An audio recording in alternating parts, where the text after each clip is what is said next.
Mumbo Number 5, Gangnam Style, Who Let the Dogs Out. These memorable songs hit a nerve that defined our culture for a brief and sometimes embarrassing period of time, with the creators of these tunes never matching the success that these efforts took them to again. But what's the cinema equivalent?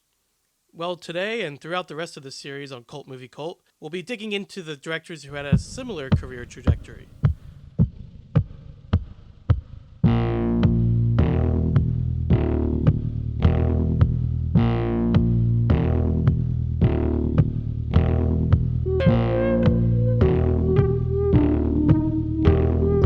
Hello and welcome to Cult Movie Cult, where we watch and discuss the horrific, the obscure, and the flat-out strange from the other side of cinema. I'm Mark Dickerson. And I'm Jeremy Fink, and this is the first in our new series, Flash in the Can, the one-hit wonders of cult cinema.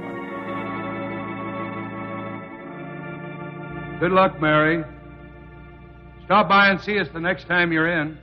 Thank you, but I'm never coming back. I don't know about that girl. How do you mean? Day before yesterday, she was the only one of three girls to survive an accident. You'd think she'd feel a little something. Maybe in her place, I'd do the same thing. Just pick up life again. But I still say she's behaving strange. I have no desire for the close company of other people. My dear, you cannot live in isolation from the human race. Who's the man in the hall? Maybe you heard the boards pop or something. I didn't hear him, Mrs. Thomas. I saw him.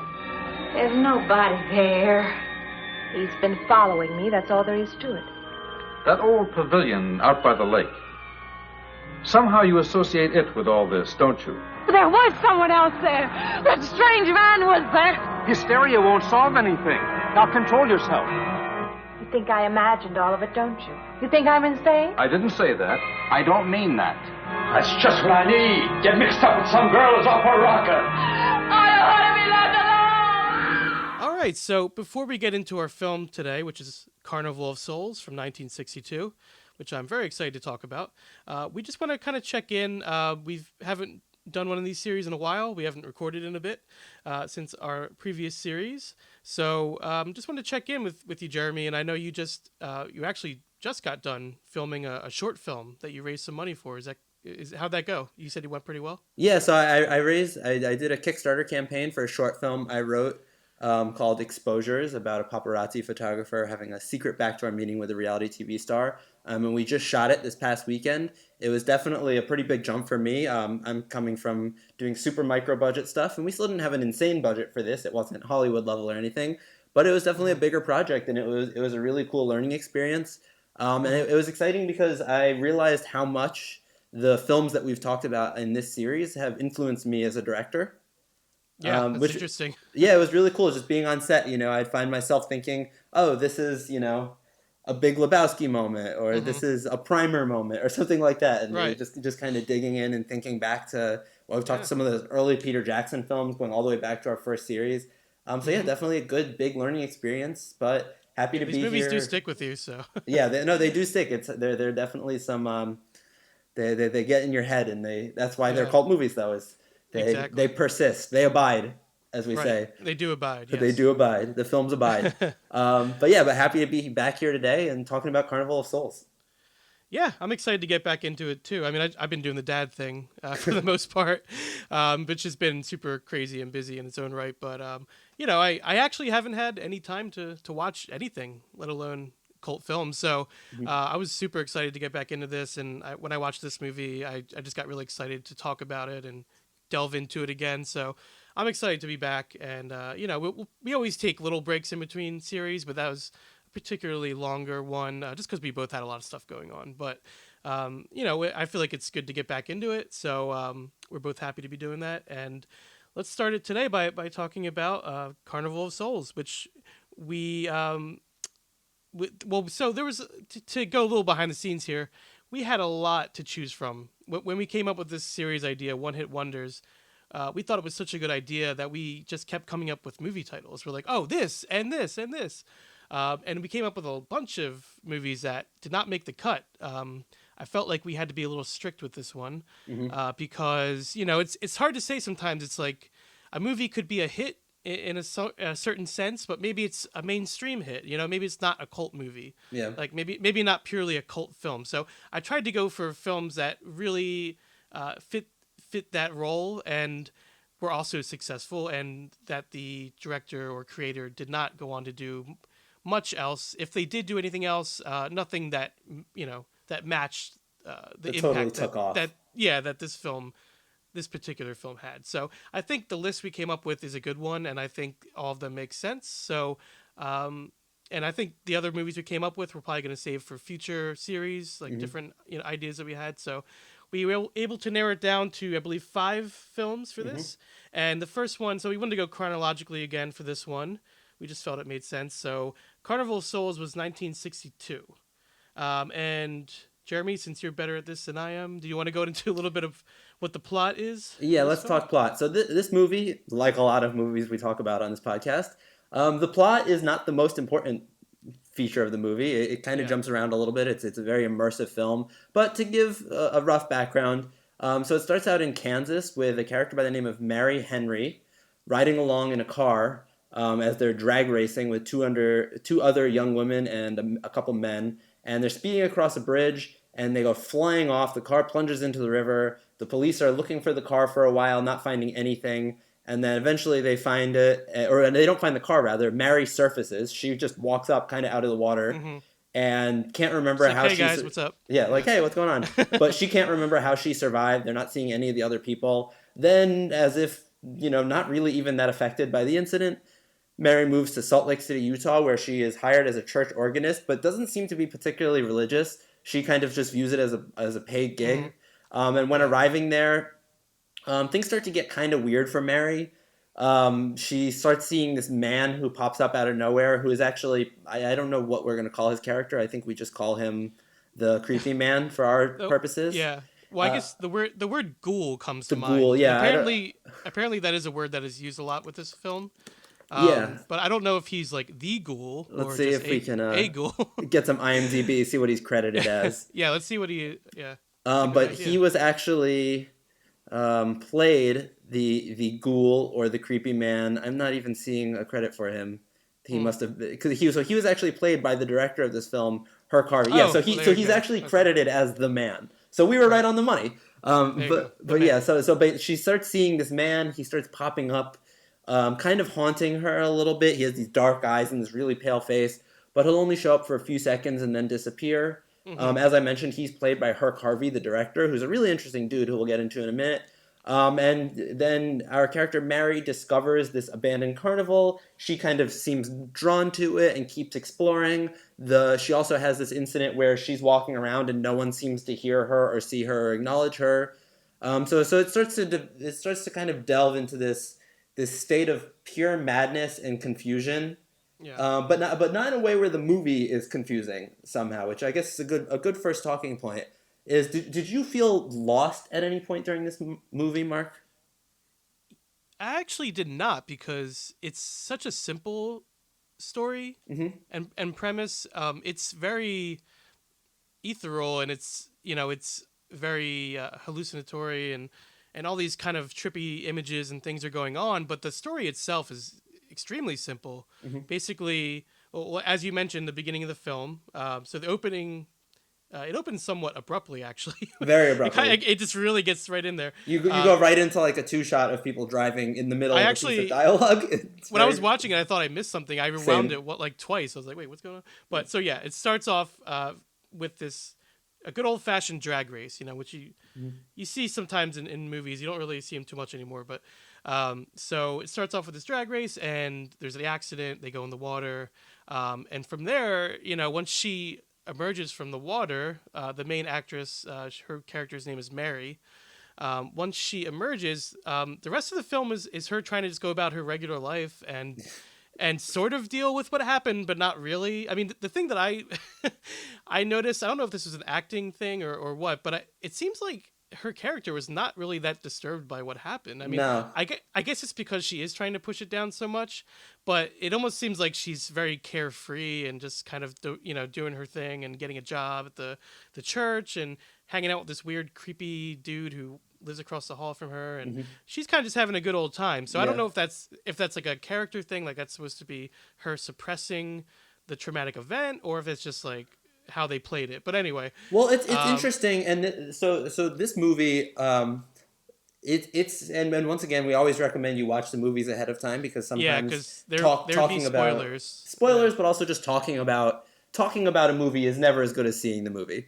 You Yeah, know, we always recommend you watch the yeah. film before listening to this. So yeah, so we can enhance your experience of it, but not give you your first experience of it. Yeah. But this movie pretty regularly gets talked about in terms of influences on another very famous director, being David Lynch.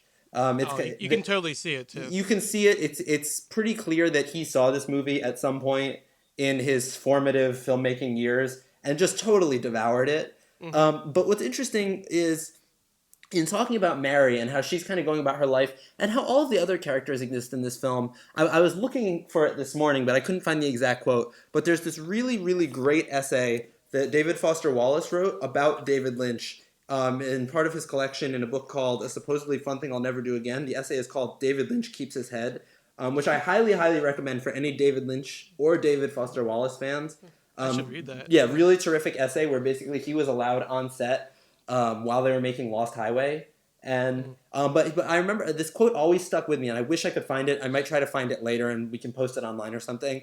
But he was talking about how what makes the characters of David Lynch films unique is that they're possessed. Not possessed by some type of ghoul or ghost, but they just in their nature seem like there's some outside force acting upon them that causes them not to live totally as human beings do. So they're able to kind of ignore violent situations. They're able to not pick up on things that should be funny, or they're able to laugh at things that shouldn't be funny. It's just this strange sense of possession. And I think that Mary is a perfect example of a character who's possessed. You know, she acts on impulses. She doesn't really she has fear, but the fear seems to happen at weird times. She's able to kind of be really horrified of something happening to her, and then 30 seconds later act as if she's totally fine. Right. It's like some kind of outside force is just acting on her being. Yeah. And the fear does eventually take over, obviously. I mean, we won't talk about the ending just yet, but that does start to manifest itself a lot more as the film progresses. But yeah, for most of the movie, it just kind of struck me as like a I was talking to you about this a little bit. This movie's a bit of an anomaly because it's sort of like a B movie, but it's at the same time it's visually striking. You know, it has artful editing and cinematography, but it's pulpy. You know, it has that almost exploitative feel to it, while still having this classic Hollywood feel as well at the same time. So it's sort of interesting in that regard. And it's kind of all over the place, which I actually kind of dug. Like, I liked how it would kind of dip into these more surreal moments. It almost felt like a Maya Deren movie or something. Yeah, like Measures of the Afternoon. that's a good point of comparison. Yeah, for like sure. it would become like a silent experimental type, film. So it had a little bit of everything, I think, and I don't know if that was a conscious thing, on the part of the filmmakers, but it's something that I responded to and I found pretty interesting. But did you get that as well as you watched it? Like you?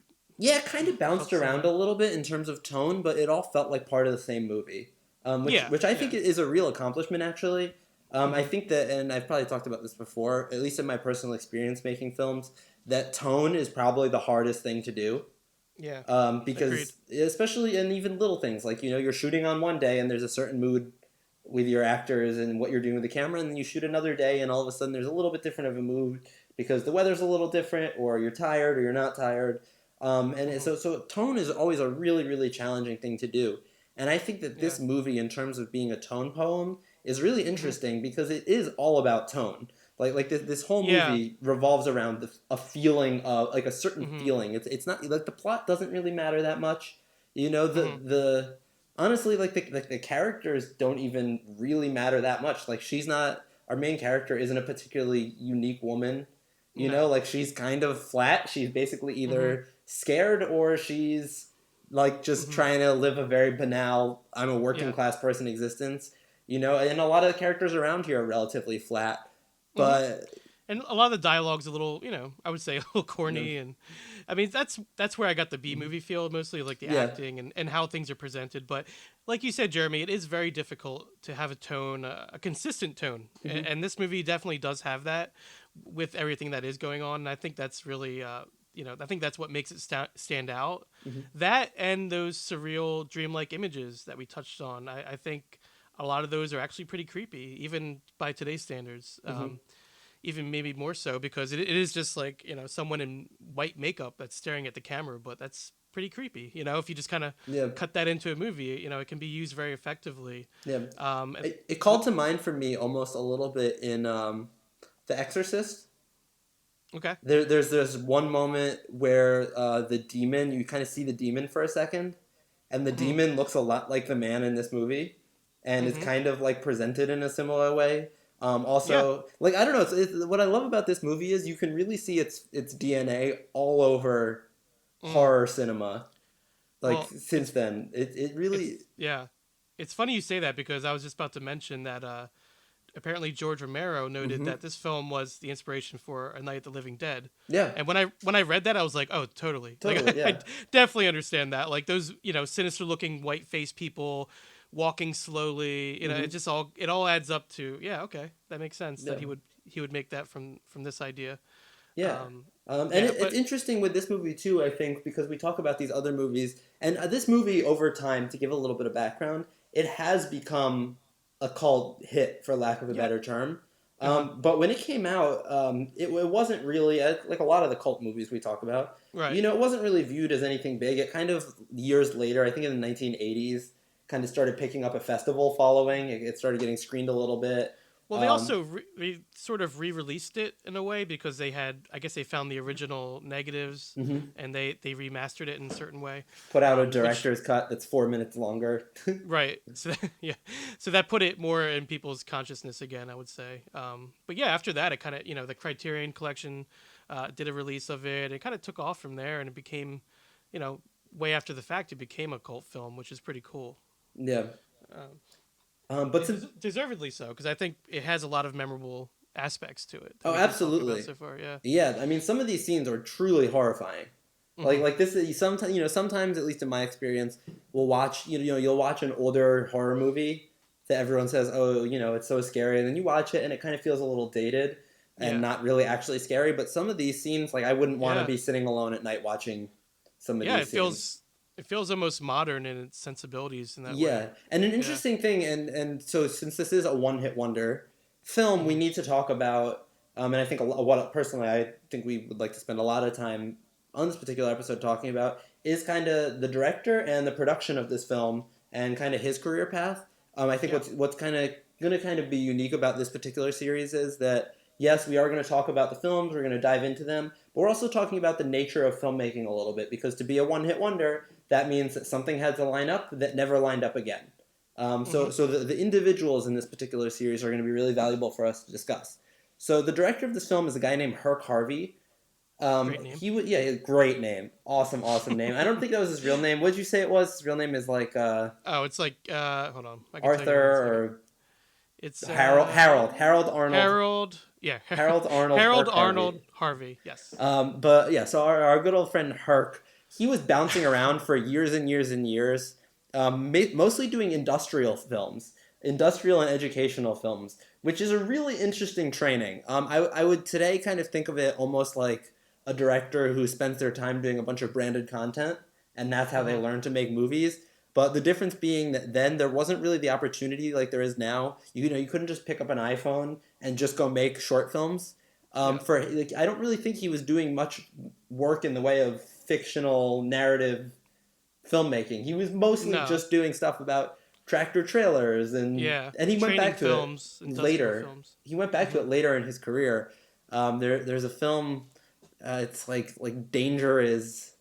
Like Shaking Hands with Danger or something. It's all about how to use construction vehicles properly. Well, the time that he made this film was basically considered a working vacation for him. Yeah. He was like, hey, I'm going to take off work and go make this movie. Oh, okay. All right. Yeah. Sounds good, Herc. So he went and did it. And I think they shot it in, I don't know if I noted exactly how long it was. I believe it was 3 weeks. 3 weeks, yeah. A very short amount of time to make a film in, so especially when you're actually using film to shoot it. So yeah. Yeah. But I think what's interesting though is, and this is something we talked about in our previous series about low budget, lo-fi sci-fi, about low budget science fiction films, is that the materials that they had available, the resources that they had available, and the limitations really influenced how the film was made. So it's really interesting, and one of the things that's always I've because I saw this movie for the first time maybe 5 years ago, and I've watched it one or twice since then. Is I love the way, because there's a lot of scenes in cars in this movie, and I think this movie, even though it came out in 1962, I would kind of consider this more a 50s movie.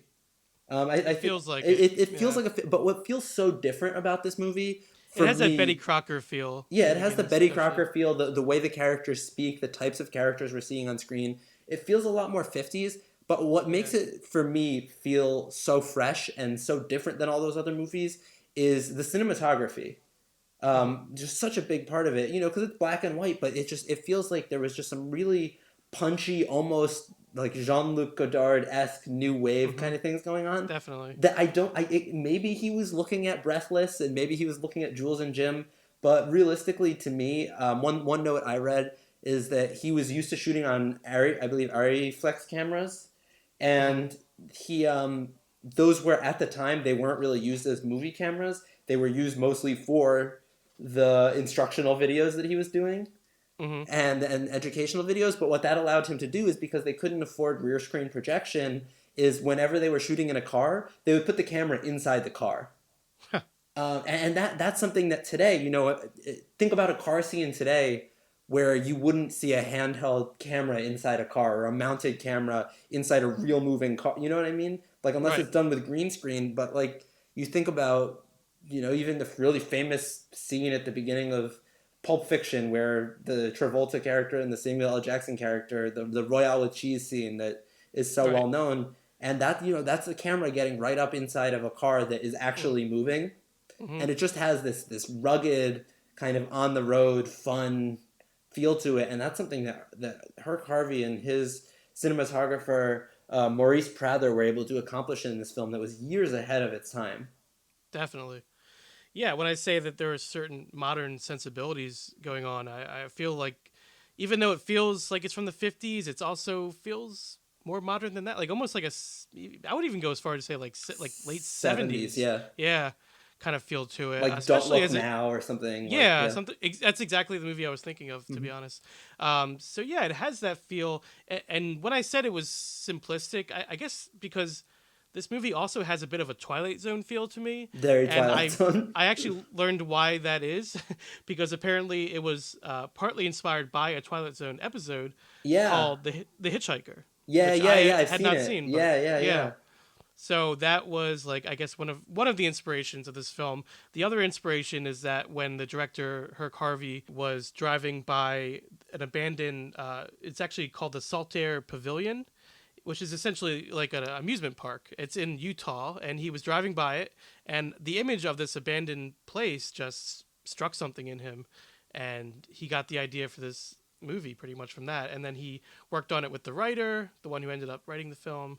And so that, combined with that Twilight Zone episode, I guess, is how you get Carnival of Souls. And also, thinking back, I mean, it's been a while since I've watched The Twilight Zone, but the very first episode of The Twilight Zone, which I pulled up here, which is called Where Is Everybody, is about a guy who's in an empty town feeling like he's alone and being watched. And there's definitely a little bit of that in it, too. Yeah. So yeah, definitely a Twilight Zone influence. But definitely not just Twilight Zone. Yeah, it transcends that because of the way it's shot and the way it's edited. And just like the moments of... yeah, it's like I can only compare it to David Lynch, sort of, where it's like that surreal aspect that I love. Like, whenever movies go in that direction, it's just, that's what I enjoy. And I kind of love that this movie sort of dissolves into, her just going on this strange journey up until the end of the film. Which I guess we could talk about the ending parts now a little bit, to go back to talk about the film. Then we'll go back and finish talking about the filmmaker as well. Because I do want to talk about those parts, because it basically, because up until that point, which I would say like the last 15, 20 minutes of the movie, it's pretty standard. Like I said, sort of like almost like a B movie exploitation film type feel to it. There are elements and there are scenes that transcend that. Like in particular, the one scene that stuck out to me was the scene in the church when she's playing the organ, and she starts having these flashes of images with these ghoul-like, humans or creatures, and that scene was really powerful and really cool, I thought.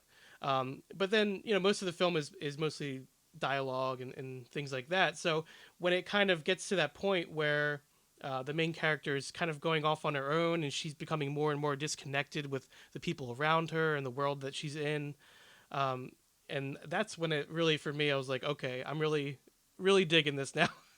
Like I enjoyed it before that, but when it gets to that point, I just thought it was really cool that it almost becomes like this surrealistic fever dream, I guess. Yeah. Like reminiscent of some of the more, like I said, like the more experimental films from the silent era. Like Maya Deren was like someone who just like really came to mind. Yeah. And I don't know if Herc Harvey was inspired by those types of films, or if that's kind of just the direction that the film ended up going. Yeah. But I mean, that scene in the ballroom at the end with all the ghouls dancing, I mean, that's just like beautiful stuff right there. It just kind of totally runs off the rails in the best way. Like not running off the rails like the movie loses control of itself. No, like it's like it runs off the rails like you as the viewer lose control of the movie. Like you can no longer. Yeah, it's like I'm just gonna follow this woman on this journey now. Like, it's going where it's going, and you can do nothing about it. You're just along for the ride. There's almost no more dialogue at a certain point either. I think there's a couple lines like at the very end, but all the dialogue goes away. It's just silent, experimental type filmmaking, which I thought was really, really, really cool. I think that's what brings it to like that next level. As a cult film, I feel. Yeah. Well, and also in terms of its influence, there's just, like I said, there's so many movies, particularly David Lynch movies. Like I think about Mulholland Drive, and kind of a similar thing happens where you're moving along, and then the last half hour, just it turns into this insane fever dream. Right. And so it's one of those things where the fingerprints of this movie just blows my mind every time I watch it. And especially the more movies I watch, then when you come back to this and realize that there are even more movies that have been influenced by it than you think there have. Yeah. It's pretty mind-blowing. It is interesting, though, to jump back, because I think it does do some really interesting, subtle things earlier on in the film. Well, I think... Oh, definitely, yeah. Yeah. But I was gonna say one more thing about the filmmakers, because I feel like, I had brought up, did they know what they were doing? And I think to a certain extent, they definitely did, because portions of the movie are actually tinted in a manner similar to silent films. Which is probably why I got that vibe a little bit too. So whenever Mary is in one of her altered mental states, the picture has a faint cyan tint, and then the quote unquote real scenes are in pure black and white, which is something that you don't even really notice when you're watching the film. No. But it's definitely there. And later in the film, the tinted segments also have distorted sound and picture. So they were doing some really cool stuff with the filmmaking itself.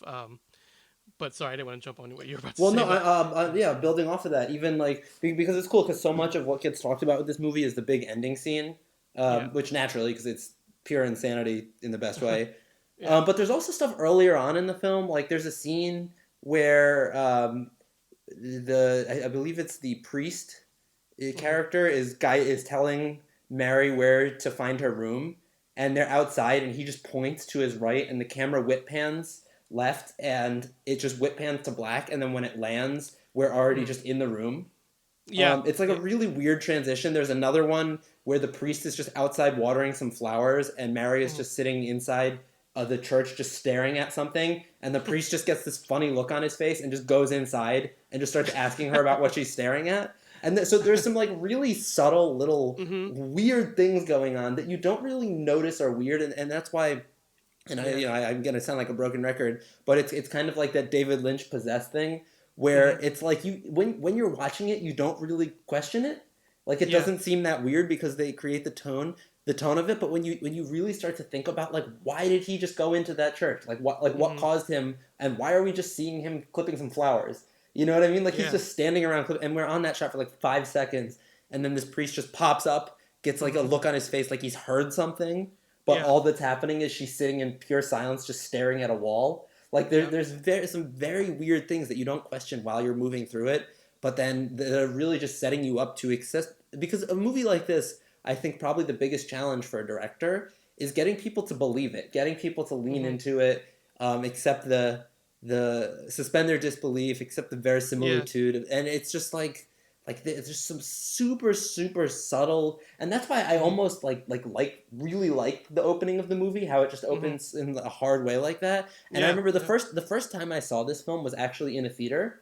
I saw it at MoMA, and I remember thinking the same thing when that happened. Is like, oh no, they started the movie in the middle. What's happening? But I feel like it's one of those things where it almost that's the perfect setup, because it's like a prelude, yeah. Well, and it's kind of like it's a movie that spends so much time in a dream state, and it's kind of like going into a dream where you don't really remember how you got there. It doesn't set itself up nicely. You're just all of a sudden in the middle of it. Yeah, that's a good point. And also some other stuff you were bringing up there. I think this movie would definitely warrant or would benefit from multiple viewings. Like I actually want to watch it again, like right away, just to see if I can pick up on certain things, because there is a lot, before it totally goes off the rails, like we said, in a good way.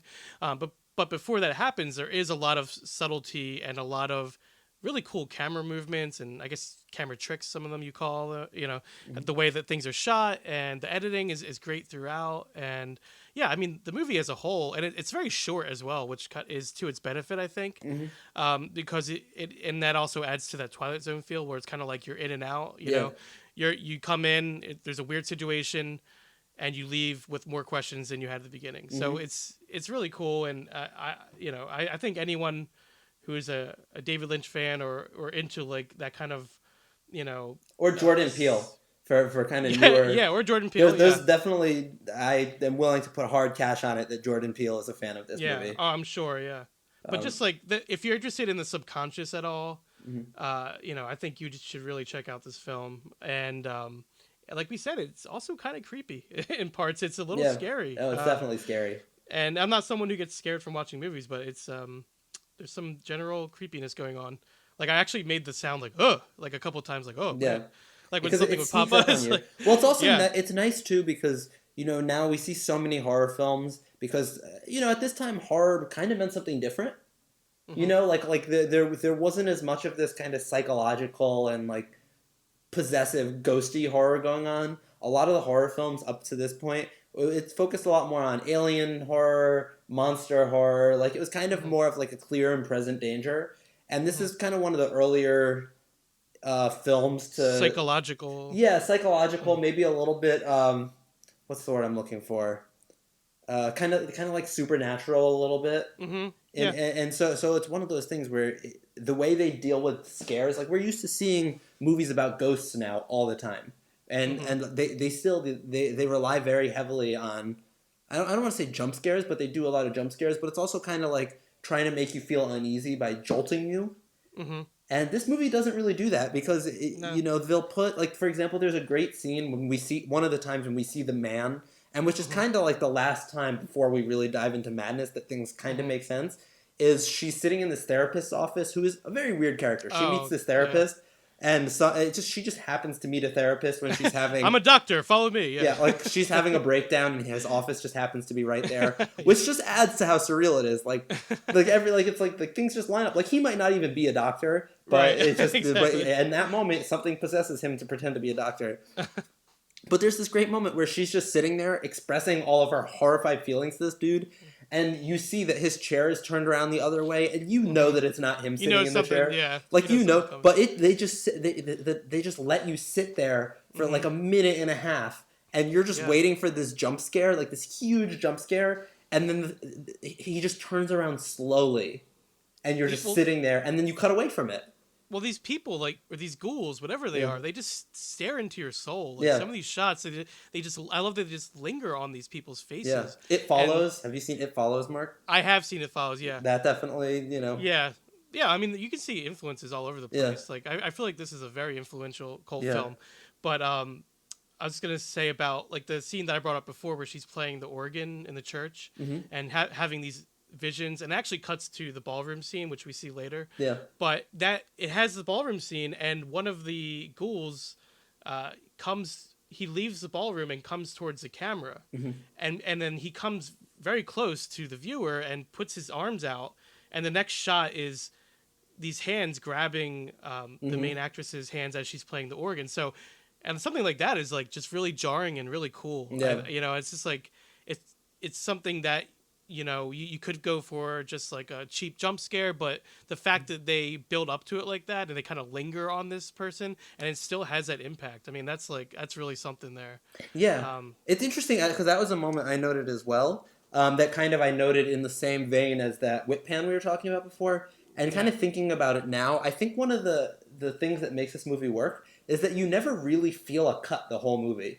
It seems like the movie just kind of flows together, like not like a single take, but it's like the cuts are kind of hidden. Not in a bad way. Yeah, the cuts are kind of hidden, so it feels like you're just moving from place to place without ever really landing anywhere. Right, you're like, oh, I'm in this location now. Yeah. Yeah, like the scenes just kind of bounce together, and I don't know, it has this very strange effect of being lost, and that's why it is so dreamlike.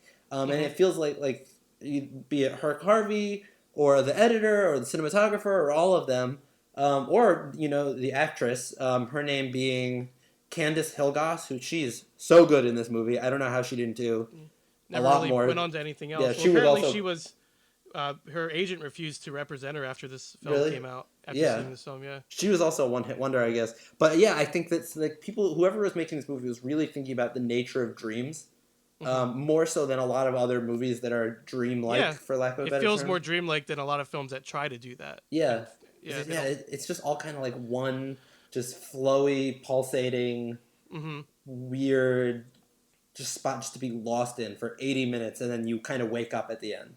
Yeah, that's how it feels.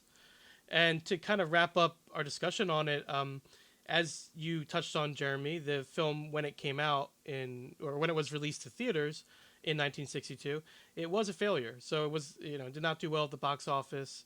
But then it began airing on late night television. And as we mentioned, there was a re-release later on. And this is the type of thing that would make it very well regarded and make it a cult classic, I would say.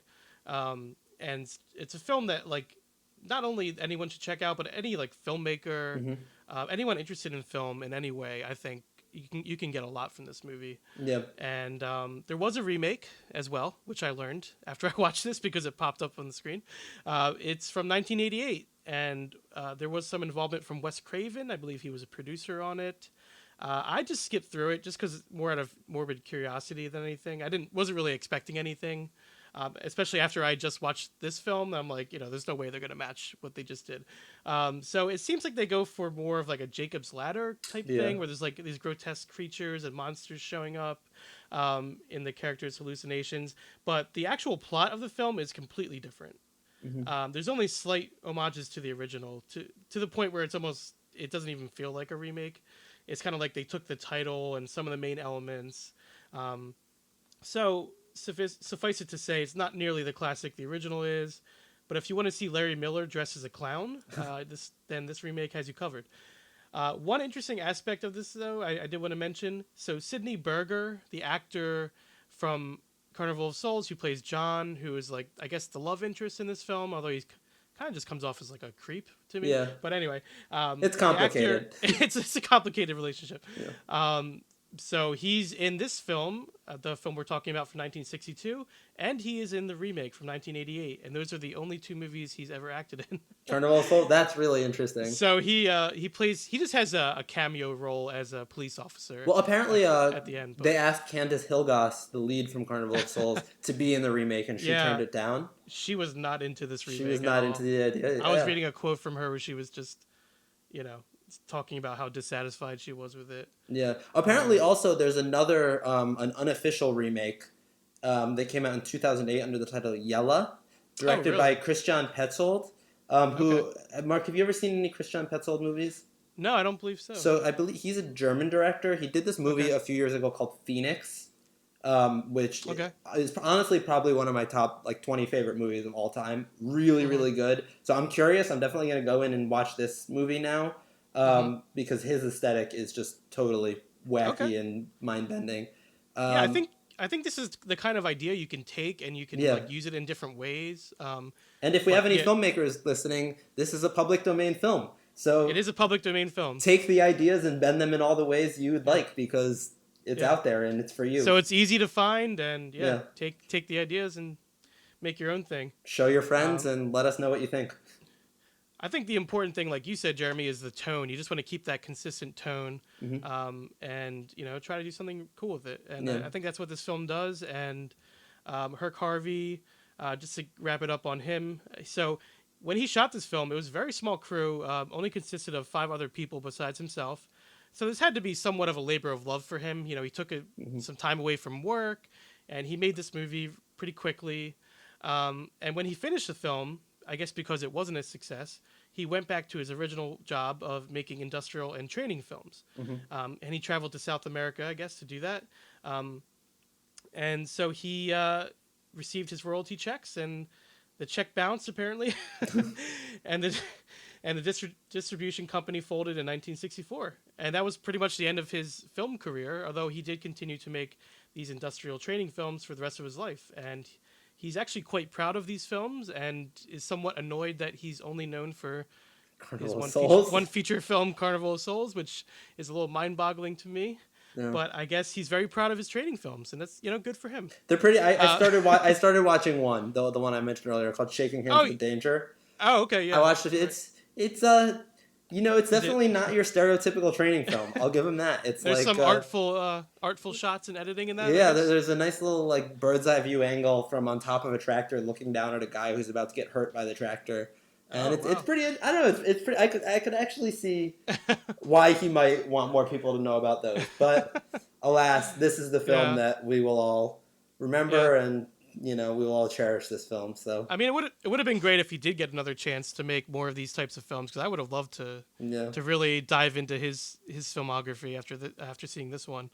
But because this is the series, One Hit Wonders. This is all he made. Yeah. So that's it for Herc Harvey. And as we mentioned, Candice Hilligos, not sure. The main actress from this film, anyway. She didn't go on to do too much either. She was in one other horror film, I believe, pretty soon after this. Actually, not until 1971. It's called South of Hell Mountain. I'm assuming it's a horror film. Actually, I have no idea what it's about. But that was it for her as well. So, yeah, lots of kind of one-offs here, and look at what they made. So you never know where a cult film's going to come from or what kind of impact it's going to have. But before we go here, Jeremy, did you have any last concluding thoughts on Carnival of Souls? Yeah, final thoughts. Definitely, like we said, this is a public domain film, so it's really easy to find. It's on YouTube. I watched this movie more than once if you get the chance.